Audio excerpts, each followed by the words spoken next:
detail about that forecast in just a few minutes.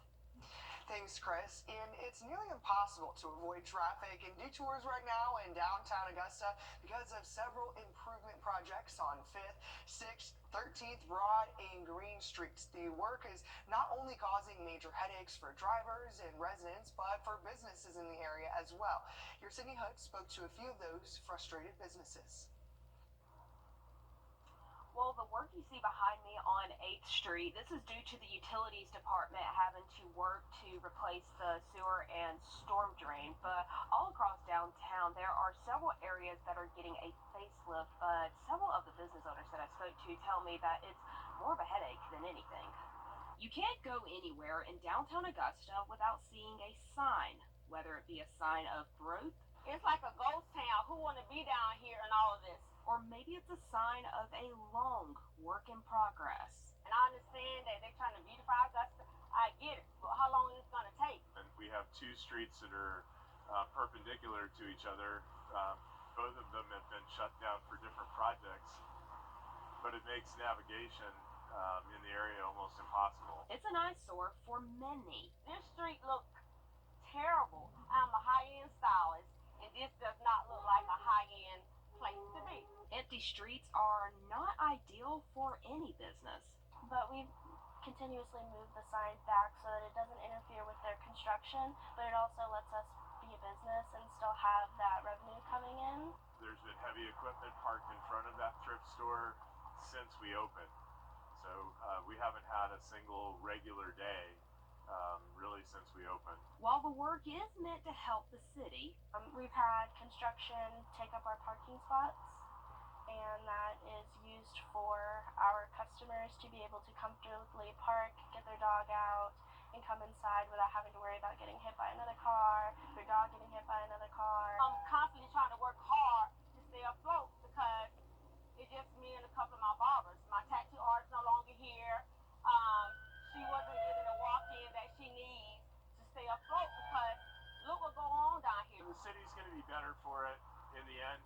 We know that, and like I said, we're grateful for it. A little bit better communication, a little bit better coordination would be appreciated. Traffic engineering says the work over on 5th Street is about 75% done, and then the work on 6th Street, they expect that to be completed within the next couple of weeks. They say that they're going to start working on Broad Street starting at the beginning of next year. They say they're going to start over on 15th and Broad and work their way all the way down to East Boundary. Now for over here on 8th Street, city leaders say are expecting to have this completed within the next week or so. Lots of work still to be done. Thanks, Sydney. Augusta's first time. The administrator told commissioners tough decisions were going to have to be made in order to pass the budget that a majority agrees with. Commissioners also failed to approve the audit of the Parks and Recreation Department. The interim finance director says it would cost anywhere between $75,000 to $100,000. Commissioner Sean Franham asked the clerk to move approving the audit to the next commission meeting in December. And each week, health inspectors grade restaurants on food safety and cleanliness. Your Ashley Campbell goes through those health scores, giving you the highest and lowest scores in Richmond, Columbia, and Aiken County in our restaurant report. It's Thursday, which means it's time for a restaurant report, and some of the violations include mold in the ice maker and wet dishes that were stacked. Let's go ahead and get into it. It's an 80 for Polipo on Walton Way Extension. Points were deducted for food stored uncovered, gnats in the kitchen, and food stored on the floor. Jersey Mike's on Madeline Drive in Augusta scored an 83 for food not dated, food stored on the floor, and food not labeled. And health inspectors gave Red Shark on Tobacco Road in Hepzibah an 84. Violations included mold in the ice maker, flies in the kitchen and dining area, and uncovered food. Our highest scores are all 100s. Those are Sawasti Authentic Thai and Sushi on Washington Road in Martinez, Orange Moon Delights on Washington Road in Augusta, International Cafe on Shardham Drive in Augusta, Zaxby's on Harper Franklin Avenue in Augusta, Sweet Illusions on Highway 88 in Hepzibah, and and Shoe Asian Cafe on Coach Light Way. This week's scores are for November the 11th through the 15th, and each score is based on the day the health inspector went to that particular restaurant. All right, it was a nice day out there Saturday. The low temperature yesterday, 32. That marked the first time of the season so far we have hit the freezing mark. We doubled that for the afternoon high at 64. We're pretty cold out there this morning and a little foggy too, but there's a warm up on the way. Maybe some rain by Thanksgiving. We'll take a look at your forecast coming up. Save big with. And Georgia restaurants and farmers say they're in survival mode as extreme weather is disrupting the food chain and making it harder for them to do business. They're doing everything they can to prevent passing that cost to you. Your Georgia State House reporter, Abby DeSoris, joins a roundtable aimed at finding a solution. The future of farming is looking great. Delroy Denniser says despite obstacles, he's proud that these are his mushrooms, baked into the flaky quiche at the Bread and Butterfly. And people have told us like that there's so much flavor in the quiche. What is that attributed to? Well, it's in this case now local mushrooms and local eggs. Previously it was local tomatoes and local eggs. Owner Brandon Blanchard says previously, because sometimes farmers don't have the inventory after a difficult growing season, and they have to adjust. For example, the last hurricane that came through Atlanta, not a very common thing to happen up here. The National Oceanic Atmospheric Administration, known as NOAA, tracks severe weather events like fires, droughts, and hurricanes in our state. They report that those events are happening more frequently and doing more damage. The most recent disaster, Hurricane Helene. A third of Georgia's pecan crop was destroyed. Last year, a warm winter caused peach trees to bloom early, and a freeze killed their blooms.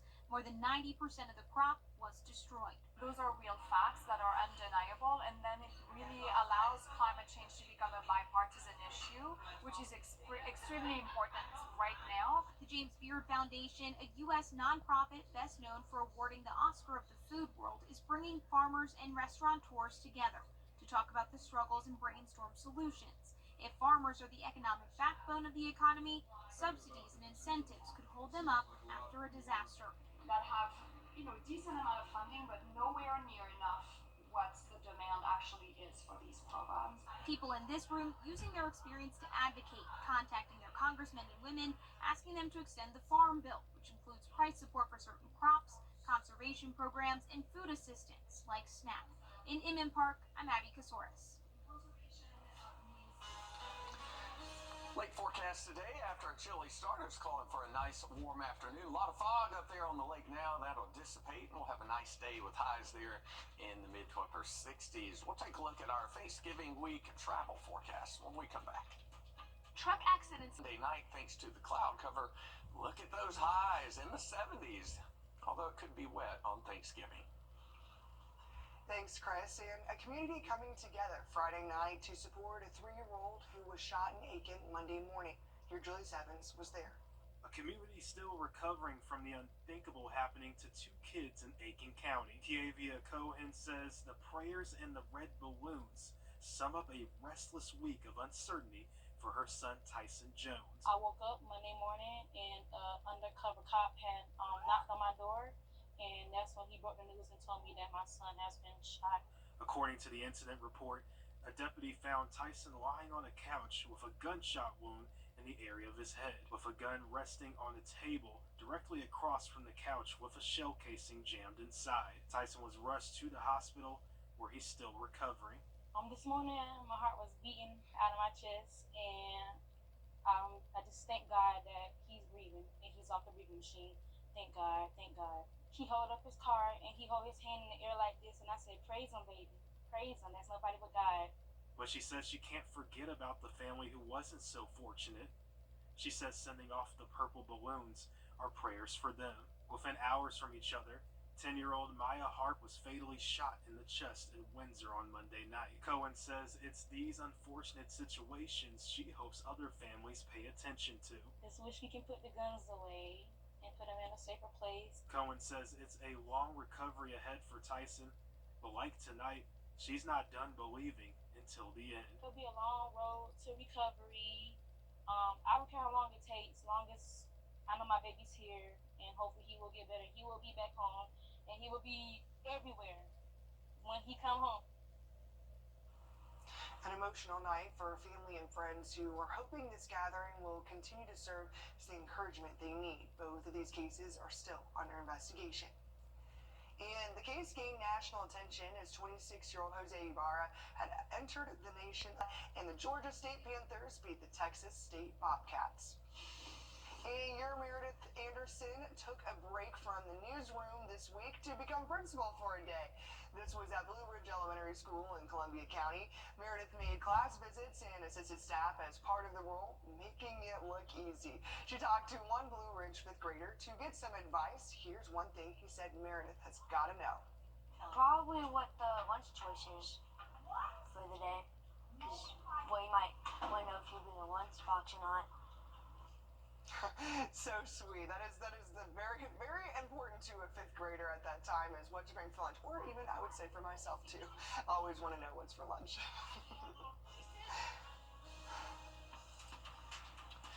Well, it is a chilly morning out there. We're waking up to temperatures very close to the freezing mark. A lot of frost out there on your Sunday morning, but there's a warm-up on the way. We'll let you know if that warm-up lasts through Thanksgiving Day and your full forecast coming up. Motorcycle crashes almost always result in serious injuries because there's nothing between the biker and another car, truck, or the pavement. The injuries can be debilitating and permanent. Cost and recovery time, overwhelming. If you've been injured in a motorcycle accident, you need serious help, and you need it now. Injured? Call Austin Jackson, the Augusta guy.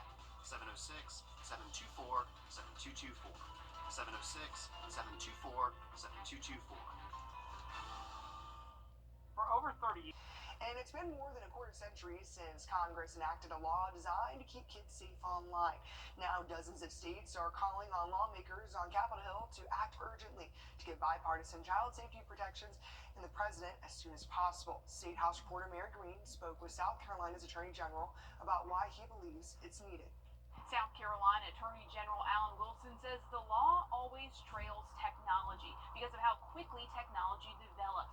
But Wilson believes it's time the law caught up to decades worth of online advancements. With the advent of social media and how the internet has grown to be so invasive in every component and aspect of our lives, how children interact with the world, how they interact with each other has changed drastically in the last 10 years. Wilson is among a bipartisan coalition of more than 30 state attorneys general who sent this letter to congressional leaders calling on them to pass the Kids Online Safety Act. The bill would require mandatory default safety settings on social media sites, allow users to disable endless scrolling features, and empower parents to identify harmful behaviors online. Wilson says it's important to hold these entities accountable if they're pushing products they know are harmful or addictive, especially to kids and teens. So this bill would also create a duty of care for online platforms, meaning they would have a responsibility to act in a way that avoids causing harm. We do this with television, we do this with movies, we do this with alcohol and tobacco products, we do this with all kinds of products that could have harmful or inappropriate content for young people.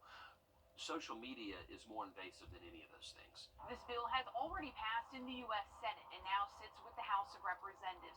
If the House does not pass it by the end of this year, work will have to begin again on Capitol Hill at the start of next year when a new Congress gavels in. Reporting from the State House, I'm Mary Green. And some groups have raised concerns this could infringe on First Amendment rights, but Wilson says that doesn't preclude online platforms from acting responsibly and not knowingly harming others.